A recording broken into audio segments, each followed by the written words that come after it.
yang paling penting. Ini paling penting karena ini penemuan terbaru bahwa akan sangat sulit bagi kita dokter untuk menembus sawar darah otak.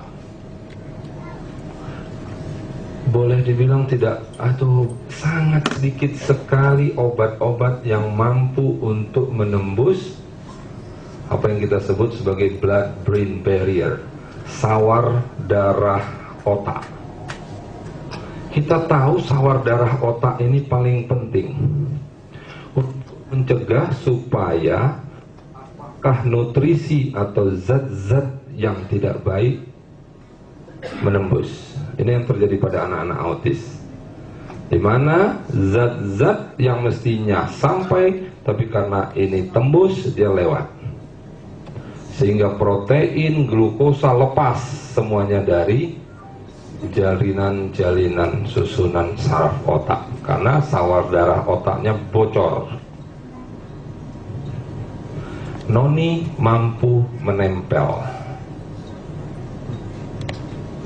Noni mampu untuk ngedempul deh, supaya yang bocor-bocor itu tertutup, sehingga protein, glukosa atau zat-zat nutrisi yang lain bisa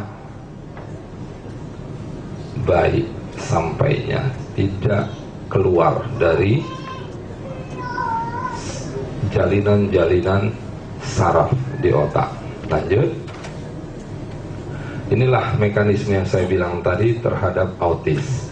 Jadi noni dengan kandungan metioninnya itu sangat bagus untuk meningkatkan fungsi hati, terutama tadi saya bilang sel sitokrom P450. Begitu juga terpen. Jadi ada dua mekanisme noni untuk mengikat racun atau mendetoks racun. Satu poin, di dalam saluran cerna sendiri melalui hati akan dihasilkan enzim lebih baik, sehingga racun-racun akan diikat, terutama logam-logam berat. Begitu juga di dalam darah dengan terpen, itu merupakan chelating agent yang paling potensial untuk logam berat, terutama merkuri, timbal, dan aluminium. Itu terpen yang mampu mengikatnya di dalam darah. Di dalam sistem saluran cerna itu dibantu oleh liver untuk diikat melalui zat metionin. Lanjut. Ini lagi peran noni. Jadi kalau tadi peran noni untuk mengikat, ini peran noni untuk memperbaiki autis. Ini penelitian yang dilakukan oleh Tonita de Raye tahun 2000. Ini penelitian yang dilakukan oleh salah satu guru saya, Profesor Bernard Rimlund, ya, dari Autism Research Institute tahun 99, sudah cukup lama. Jadi noni mengandung asam amino. Kandungan asam amino fenilalanin dan triptopan mampu menyeimbangkan dopamin dan serotonin. Peningkatan dopamin itu akan menyebabkan anak jadi agresif dan hiperaktif, marah-marah, teriak-teriak, lompat-lompat. Serotonin yang menenangkan. Gangguan keseimbangan ini itulah yang menyebabkan anak jadi autis. Dengan keseimbangan ini diperbaiki oleh fenilalanin dan triptopan tadi, maka hiperaktivitas juga akan menurun.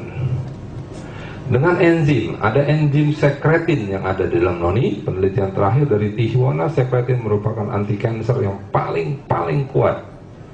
Tapi apa yang dilakukan oleh sekretin? Dengan sekretin, beberapa penelitian dari Autism Research Institute dilihat bahwa kontak mata, kesigapan, jadi awareness dia, jadi kemampuan dia untuk lingkungannya jadi lebih baik, sosialisasi jadi lebih bisa bergaul, kemudian bicara mulai terpancing karena di situ trimetylglicinnya. Jadi kalau kita lihat di sini, sekretin mampu meningkatkan kerja daripada TMG, trimetylglicin. Itu sangat bagus untuk memperbaiki di semua. Sekretin juga sangat bagus untuk mengatur produksi melatonin sehingga tidurnya jadi lebih baik. Jadi tidak heran bagi kita dengan anak-anak autis, pemberian noni bisa menurunkan hiperaktivitas, tapi bisa meningkatkan kualitas daripada anak tersebut. Lanjut, terakhir mungkin kesimpulan. Maaf Mbak Nina kelewatan. Kesimpulannya, inilah kita lihat bahwa dari segi susunan saraf, bahwa kita lihat noni mampu meningkatkan aktivitas regenerasi sel, meningkatkan asupan nutrien di dalam sel otak, mampu mengurangi atau membuang racun-racun, membantu proses perbaikan, menyeimbangkan komunikasi sel, dan yang paling penting di sini adalah efek katalisator daripada noni untuk sel-sel. Jadi efek untuk meningkatkan upaya kerja daripada si sel saraf. Itu aja. Mungkin kelamaan saya ngomong, tapi apa boleh buat, karena nanti terputus-putus jadi nggak puas. Mohon maaf terlampau lama. Itu yang mungkin saya sampaikan, mudah-mudahan dapat membantu kita semua. Terima kasih.